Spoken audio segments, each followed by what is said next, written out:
I'm Camila and this is the M3RADIO Independent News.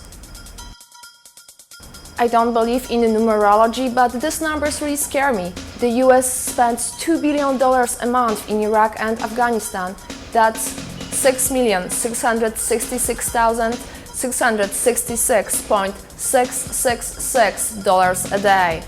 It's not the 666 sign of the beastie thing that alarms me as much as the reality of how this money could be used for American healthcare. Take a listen to these stories, then add up the numbers and look at the final sum. Stan and Christy Raymer were married for 22 years. Fatally ill, almost blind and weighing only 75 pounds. Her 51-year-old husband led his suffering 47-year-old wife to their 18th floor balcony. They kissed, then he helped her over. When police arrived, all he said was, "She didn't jump." If your quality of life is less than zero and you can't pay your medical bills, what remains? Do the math, America. The Center for Disease Control and Prevention estimates that 1.7 million patients develop hospital-induced infections each year. Of these, 99,000 lead to otherwise avoidable deaths. That's 270 a day. That's bad news. Worse news is that Medicare will no longer cover the cost of these preventable errors. The good news? According to the Bush administration, it saves $20 million a year. The USA is a two-party system, Republicrats and Demoplicans. When you look closely, they are hard to tell apart. There is Hillary Giuliani, Mitt Edwards, Barack McCain, and a few more. It's a fact. Somewhere out there, healthcare lobbies have them all in their pockets. It's a government for the people who buy and sell the people. One nation under capitalism, one vote, $1 and too many sick souls.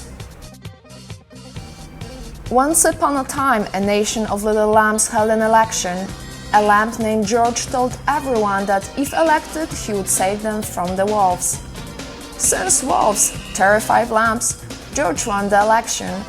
He led the lambs into the ocean where wolves will not go. The sharks in the sea ate all the little lambs. The moral? He who leads you to destruction is not a leader at all. Only a fool fleecing your flock. This is a story from M3 field correspondent Tucker J. As an Oregon Vice Squad arrested a 50-year-old meth maker in his second-story apartment, a 34-year-old man came to the door as police pushed the handcuffed pusher off to jail.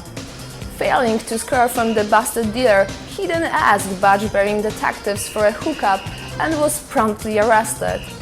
Drug rule number 1: never try to cop from the cops. There were only 300 California condors left in the world. Now there are only 299. One of them died this week as a result of lead poisoning. Scientists, unable to determine the source of contamination, said it might have come from the soil or the air, the same your child plays in and breathes. Maybe one less big bird in the world doesn't mean much to you, but what about your children? If you tallied up the digits during this newscast and it totaled exactly the amount deferred to war efforts instead of healthcare, I would say, wow, because that wasn't our point. Each week we want you to think about what goes on in the world and how it affects our children and us.